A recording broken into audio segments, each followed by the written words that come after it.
Week 12. 12th week. Weirdest week. Right, Bryce? Definitely of the dozen. I have no idea what happened this week. Yeah. That Sunday night game was terrible. No quarterbacks played well. I mean, Herbert was terrible. Brady was terrible. Baker and Lamar even had their moments tonight. It was just bad week for everybody. Yeah. It was one of those weeks that you watched and you felt bad. Not bad, but you just felt not right. Not you hate watched it. That's the best way to put it. Right. I feel like you're watching it because it's here, but you're not going to enjoy it. After I saw that Zach Wilson interception in the first quarter, I was like, oh, it's going to be 10 more hours of this. That's exactly what it was. Wasn't his first half just one completion with an interception? Something. Or was it the first quarter? Whatever. Something crazy like that, yeah. It was just a bad week for him. I expected a little more from his debut back from injury, but he didn't impress me at all like I thought he would. I figured he'd learn something. Matt LaFleur being up in the booth would help him like it helped the rest of the quarterbacks. Him having his, personal trainer there I thought would do something, but nothing worked for him. Hey, a win's a win. I mean, is he at that point of the year where they should be looking for wins? I don't. I'm sick of losing. I mean, I respect that, and you go into every game trying to win, but it just seems counterproductive to the future of their organization and the future of the Robert Saleh era. Yeah, but if you look at it, Detroit. Do we really think they're going to win at least 2 games like Jacksonville already has? Probably not. Yeah, fair. Jets and Jacksonville face off at this point. So either the Jets win and they stay ahead of Jacksonville, or the Jets lose to the Jaguars, and then I think because of the tiebreaker, the Jets get the spot if they finish off the same amount of wins. The Texans, I don't know. They beat the Titans on the road, so they might be due for another win. And the Seahawks are still really bad. So they're going to have 2 at the top worst. 10 picks at least. Yeah, 2 top 12 picks. So if the Jets go from 3 to 5, it doesn't matter. I mean, it might matter if you're trying to get Aiden Hutchinson. But listen. I don't know. Probably Jacksonville will get him, and then everybody this time next year will be like, well, was Aiden Hutchinson really that good? But that's what happens when you go to Duval. Speaking of Duval, let's talk about, it's not really Jalen Ramsey's fault, but let's just talk about the Los Angeles Rams. Odell Beckham Jr. has kamikazed another NFL franchise this season. And Devontae Adams gets the win and won't take the man's jersey. I respect the hell out of it. Yeah, he told him to go get Cooper Kupp's jersey if you haven't seen the interview yet. Oh, that's brutal. Yeah, he just goes up to him and says, "No, you want a Cooper Kupp's jersey? Go get his." So, Rams may have been overhyped after all those trades before the season. Like getting Von Miller and Odell Beckham. We all expected a lot more from them, but they haven't even performed close to what we all hope for. That's the thing is that they did though.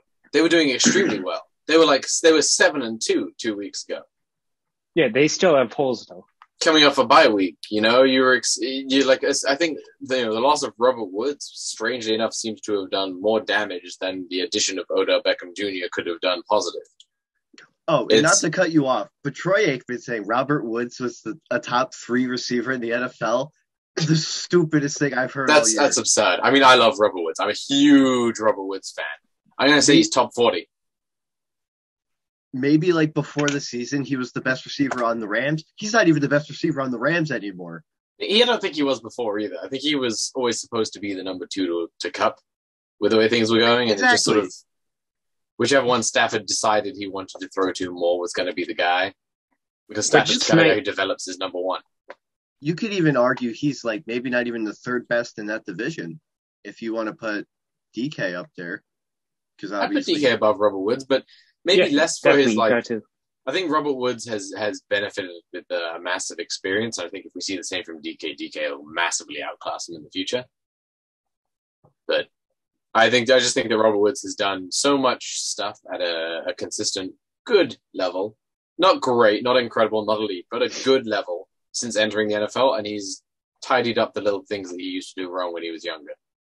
And he's in a scheme that works so well for him. And I'm so upset that he's out for the year. What I like to see today, too, is Van Jefferson making his case for Rams wide receiver 2 spot. Had 3 for 93 yards and a touchdown. Should have had his second one if his toe wasn't out of bounds. That was a great catch nonetheless, though. Yeah, I saw that catch. That was crazy. And Cooper Kupp almost threw for a tutty.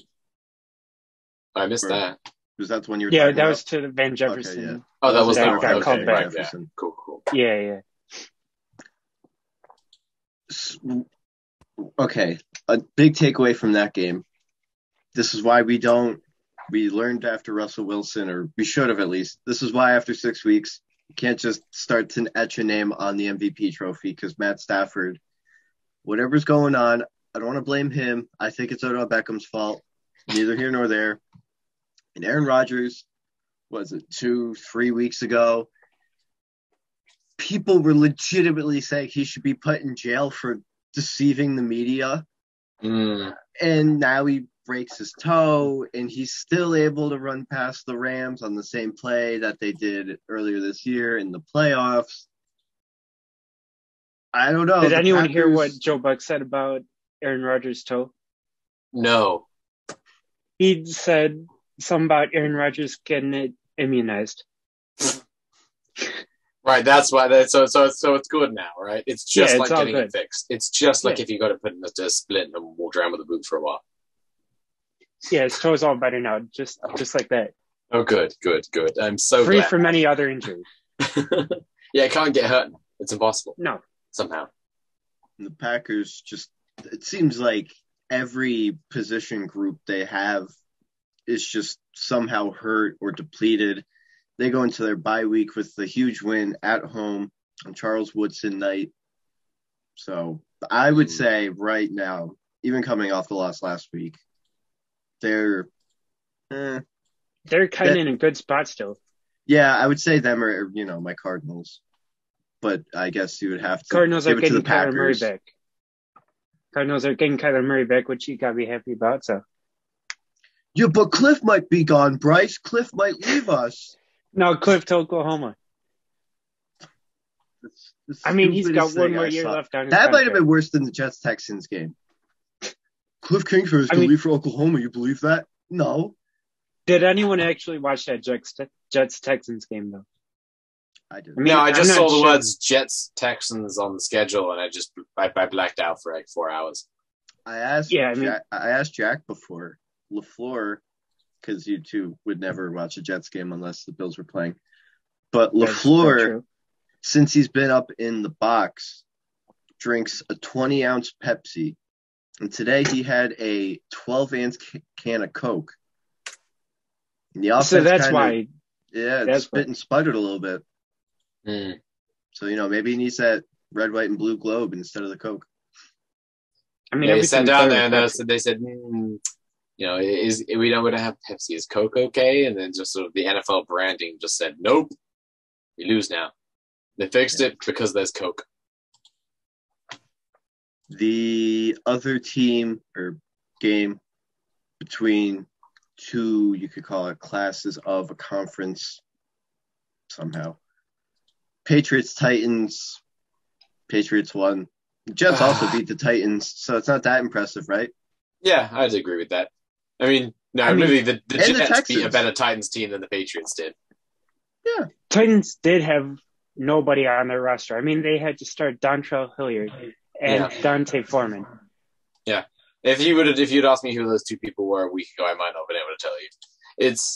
It's embarrassing for them to have to field that. I mean, they're one of the best teams in the league, supposedly. I mean, I wouldn't say supposedly. They are one of the best teams in the NFL. But they've just gotten demolished by injuries. A.J. Brown, Julio, Derrick Henry. I mean, the list goes on. They got linebackers out that just really killed them today. Yeah. If they'd already clinched that division, and, this was week 18, and, the Texans came out and they beat them 36-13 with all the backups in.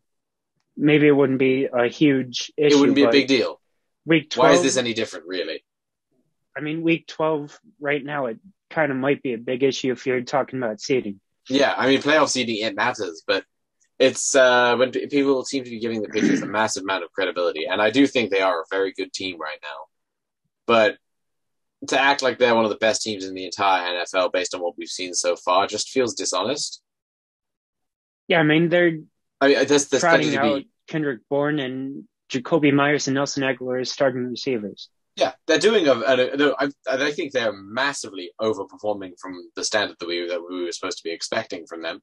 And I think Bill Belichick deserves a massive amount of credit. Oh, he does. For putting together a team that's able to function in the way they do. He's built essentially a little safety net for Mac Jones, and it's working. It's working very well. It's an offense that's designed to gear guys open in the areas, of the field that he throws well to, and to consistently create sort of this, here's your guy, here's your next guy, second read, first read, second read, first read, first read, second read. It's just supposed to be, he's getting his hand held for the entire process. And I think that it's a great job of Bill Belichick to do so, but it also means that I'm not super afraid of the Patriots offense yet. I think that there's... No, I don't think anybody is. You just got to contain the intermediate routes. Yeah. 5 to 10 yards and you're going to be fine. Yeah. Just have decent run defense integrity, mind your gaps, and, cover the middle of the field well. Doesn't even have to be exceedingly well, just well enough. Force them to modify the game plan to beat you a little bit, and I think that's going to be the key to shutting down that offense. Getting past that defense is another issue entirely. I think they're incredibly impressive. They get great pressure with only 4 rushes, and they have solid coverage downfield. Linebacker group could use work, but that's sort of, strangely enough, that's become one of the least important positions in an offense today, I find, just a group of linebackers. Obviously, elite ones will take your defense over the top, but you can survive with mid-strength linebackers if you can perform well from the defensive line and the secondary. That middle part of the field, defending it becomes somewhat less important in the modern NFL. Especially with all these box safeties coming into the league now, like Jamal Adams. I know there's a couple more that I'm forgetting, but my point still stands. Yeah. I don't think outside linebackers, inside linebackers really matter a whole lot with how well these safeties are covering field right now. Yeah, and so many of the league's best defenses play in nickel. Like, it's becoming increasingly common to see teams play, 50, 60% of their snaps in a game in nickel. Sometimes more. It just seems like it's a consistent base defense in a passing NFL. You need the faster guys out there. You're not looking to stuff the box every single play on defense and, bottle up the run. You need that. You need those slightly more agile, slightly quicker guys with, a little less size and a little more mobility to really lock people up. And that's one of the things that I think that that's one of the things that really, really makes me nervous about this Patriots defense, is that they're able to perform like that regardless of whether they're using linebackers, safeties, or nickel corners. It's a damn good setup. And I think the first team that understands how to negotiate that is they're going to pick them apart. Obviously, then the opus goes on the Patriots to adjust again, and that moment will prove whether or not they're a team that's willing to contend in the playoffs. Game of the day, I would say pretty much unanimous. Indianapolis Colts, Tampa Bay Buccaneers. Yeah. The Wentz wagon was back there for a good hour and a half. I was fully on board again. The Wentz wagon, I mean, still pretty confident in Carson.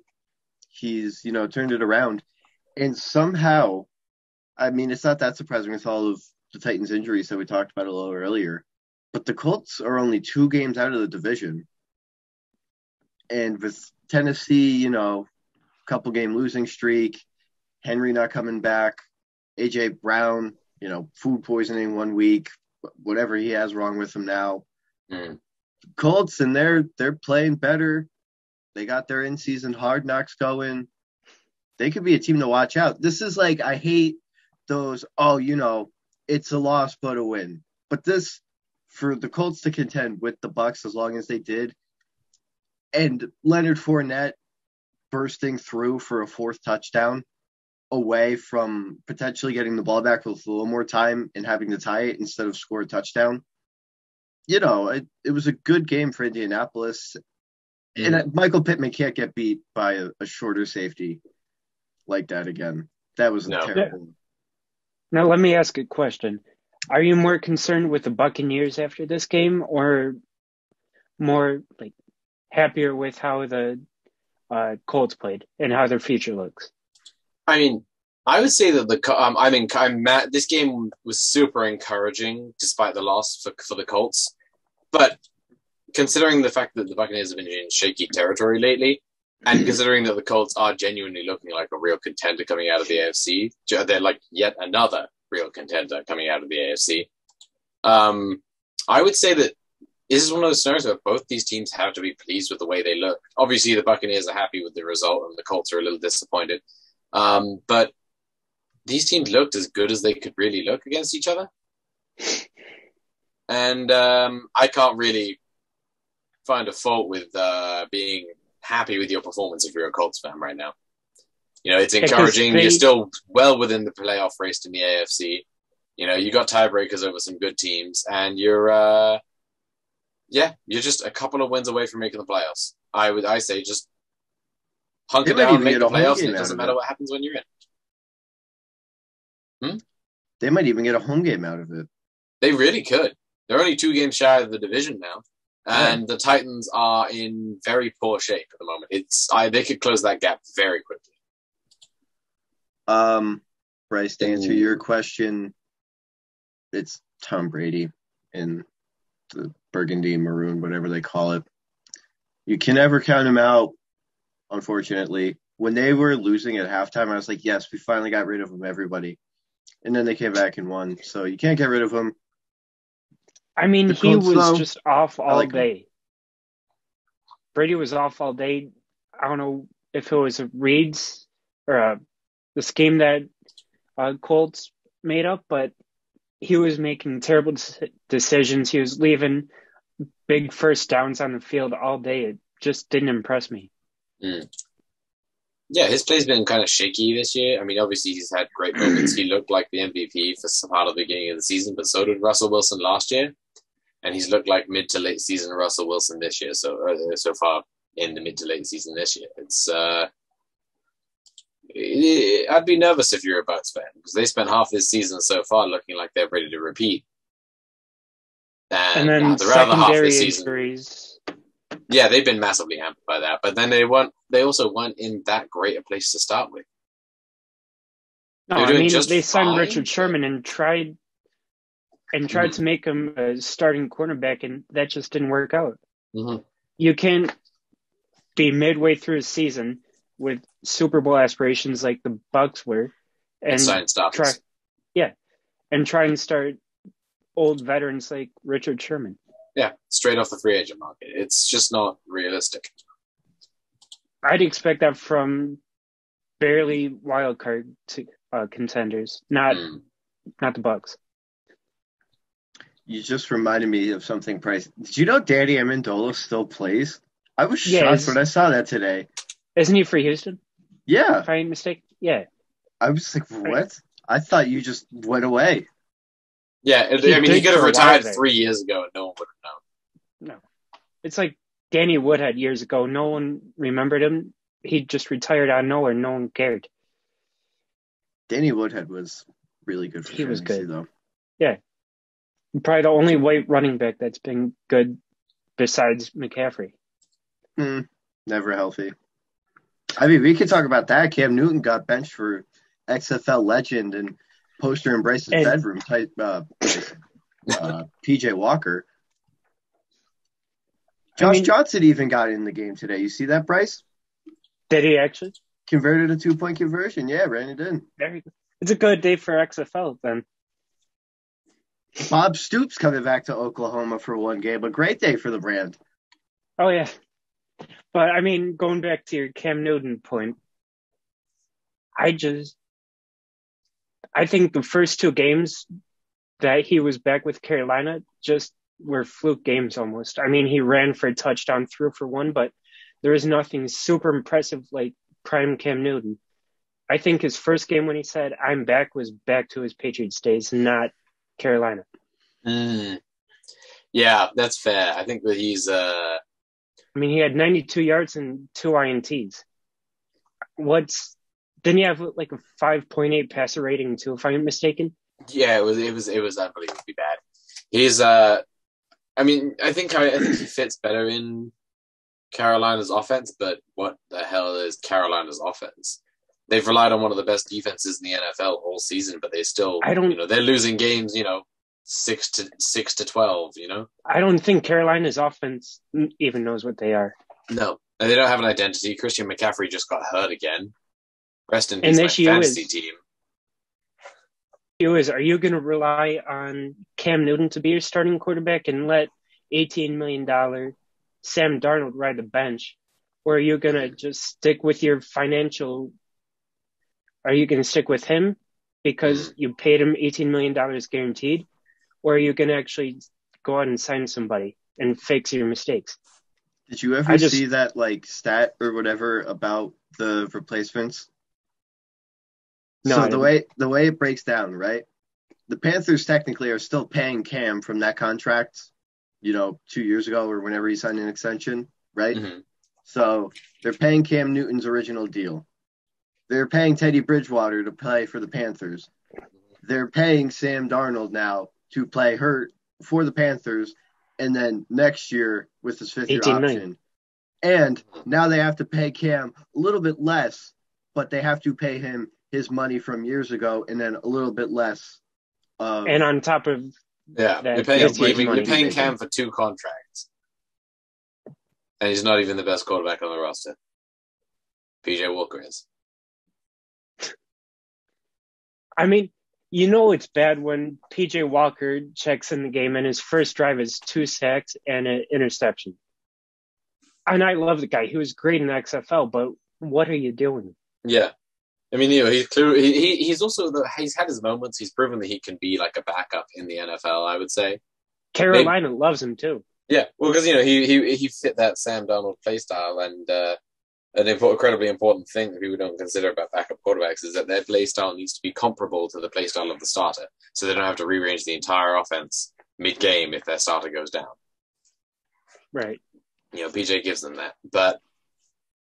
He's also the backup, and the backup's backup for a reason. There's a reason they didn't feel confident going with him moving forward and why they signed Cam Newton instead. But which one of them is really a better option at this point? Yeah, not for anything, but the narrative has very much changed on Matt Rule and Joe Brady. Mm-hmm. They were believed to be great signings. Now, I feel like Joe Brady would be lucky to keep the OC job. I still think Joe Brady can be good. That's the thing. He's stuck with Sam Darnold, PJ Walker, and Cam Newton as his starting quarterbacks with no offensive line. And I don't know, does he even have a tight end? He barely has a running back. I'm not sure it's all his fault. Dan Arnold, and he was great for that offense in the beginning of the season. And then they traded him to Jacksonville. I mean, to get who? Henderson? And I thought that was okay. Henderson. But the secondary isn't the part that needed help. They already had Jason and then they went out and signed Stephon Gilmore afterwards. Their secondary was already one of the better ones in the NFL at the time. You traded away one of the very few weapons you had on offense to get a position, to get a second to third to fourth string quarterback. I think he's good enough to make it work, but the position is significantly less important than a starting quality tight end who can make plays. one thing I didn't understand from this Panthers game too is their second round receiver, Terrace Marshall, was a healthy scratch for a 6th round rookie. Yeah. What are you trying to prove there? Yeah, Shi Smith. Yeah. What are you trying to prove there? How bad your second round draft pick was, or how bad you are? Is it sort of disciplinary action? No, it's not. Did he do something? No. Or is it sort perfectly of fine? Is it sort of a wake up call, like a slap on the back of the wrist, saying, "Hey, man, you sit this one out and you think about what you've not done, which was score for us and make good plays." I mean, it might be, but look who he has thrown to him. Yeah, he just 3 different starting quarterbacks that they should have won. Yeah, I mean, he's had 3 quarterbacks throwing the ball in the past month. Yeah, and also though, of all the guys you're going to scratch, really, your draft picks over who? What deep rotational piece at that position could you have not? Did you decide to hold on to instead of just activating them both? Yeah, I mean, if we're gonna pick and choose, Robbie Anderson hasn't done anything all year. Yeah, that's a guy you could bench, give your young guys a chance. You don't bench the young guys who have barely had a chance in this league, over the favor of an underperforming veteran who's going to be under contract anyway, right? Yeah, they re-signed him to an extension in season. Yeah.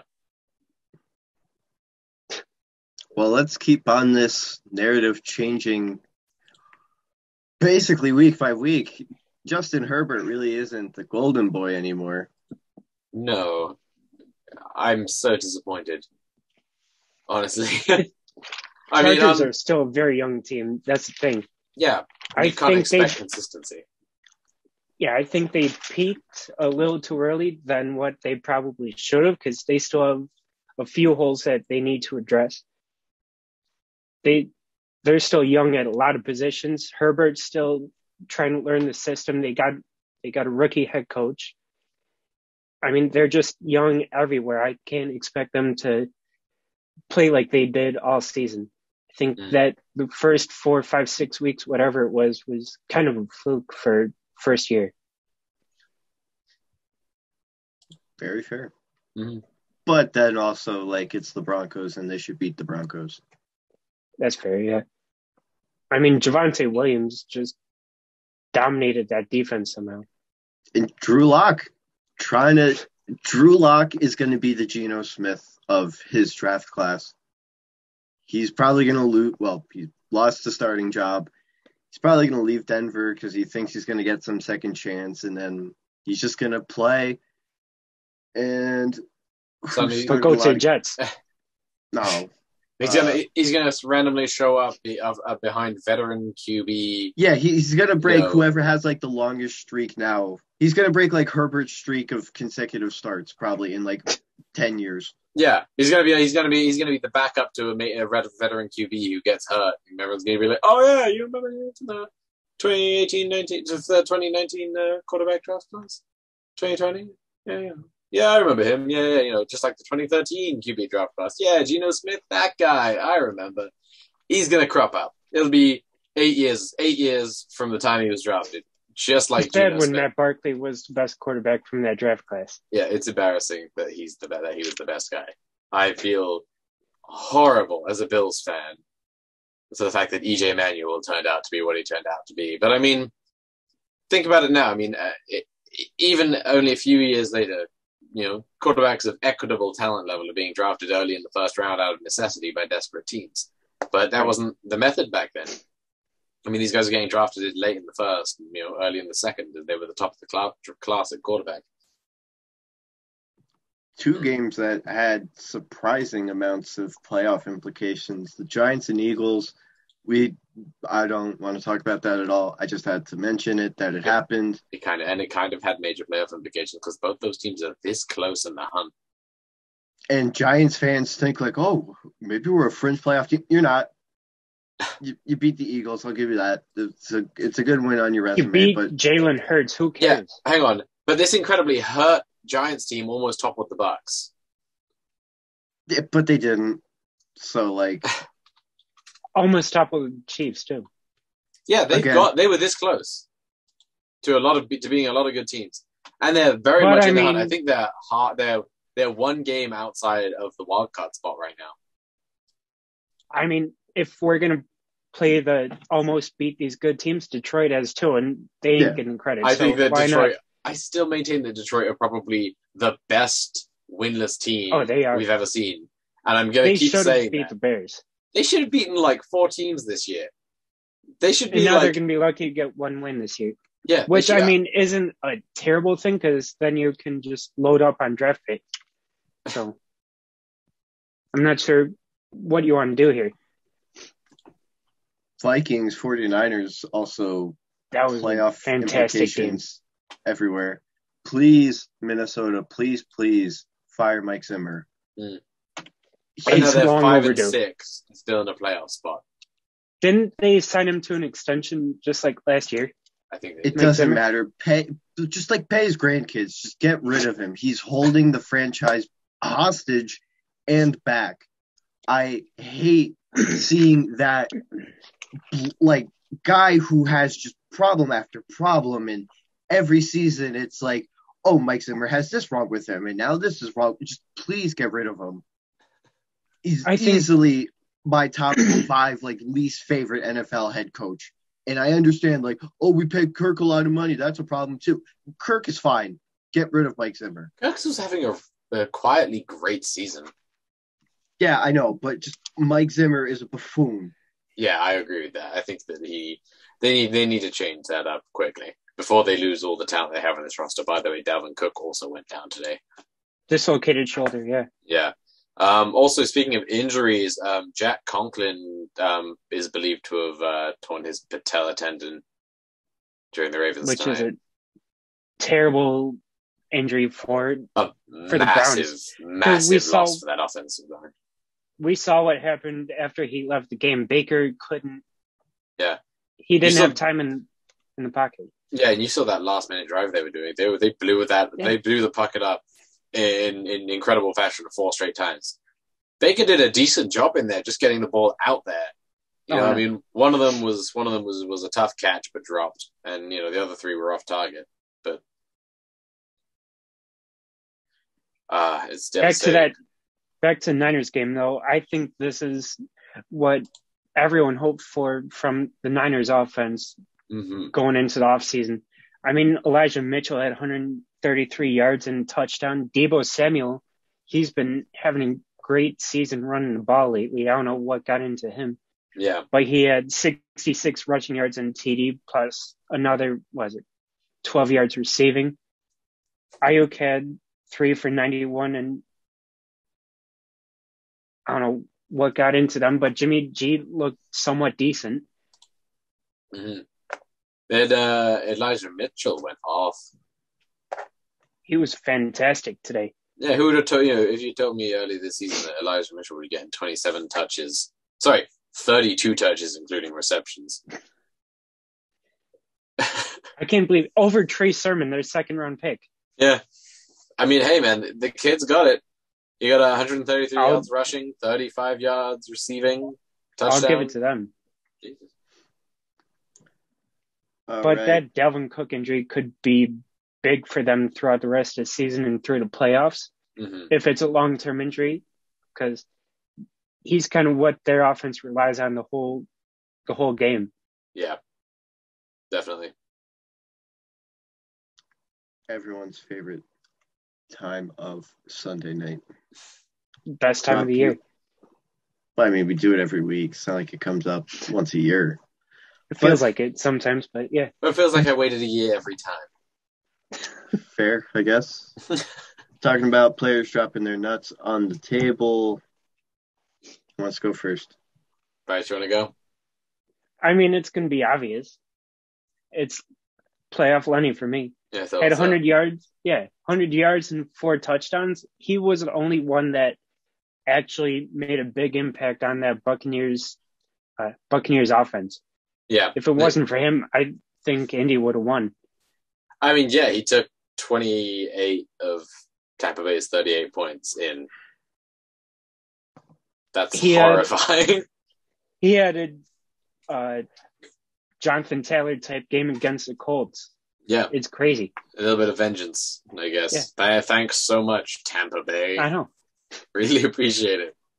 All right. My player, my DYO and POTW is probably Joe Mixon. I'm loving this very good game. This turn back in time that Joe Mixon's been experiencing for part of this season, most of this season even. Touchdown straight.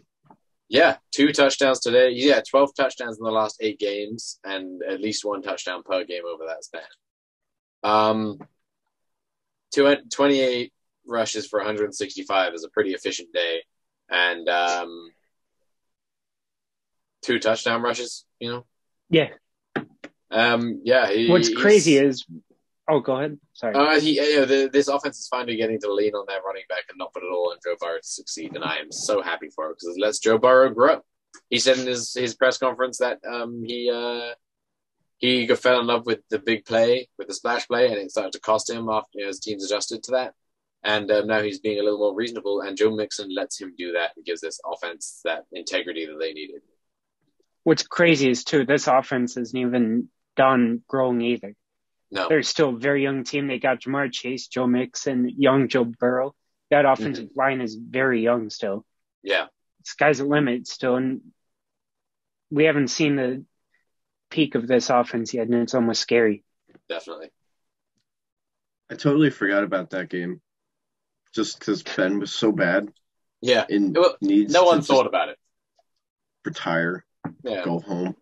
He should have retired last year. Remember 2-3 years ago where he went, I don't know if I've got it anymore after he threw 5 picks in a game? Yep. This is Beth Nate Peterman impression. He didn't have it anymore.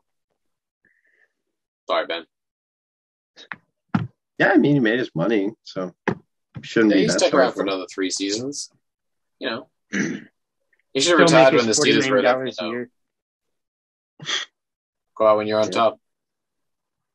Mine. One and only John Franklin Myers, Texas boy, back in Texas. Apparently he had 60 people to buy tickets for, which is ridiculous. I don't know, why he has to worry about buying them tickets. They have jobs and they live in Texas anyways. 2 sacks, an interception, 32-yard return. Had CJ Mosley worried that he was going to hurt himself. Glad he didn't. Since he signed that contract and went to London and met O.C. Umenyiora, he kind of went through a little bit of a rough patch, but it's a new page for JFM. Yeah. Fantastic. Yeah, no, he made his presence felt. That's all you can really ask for.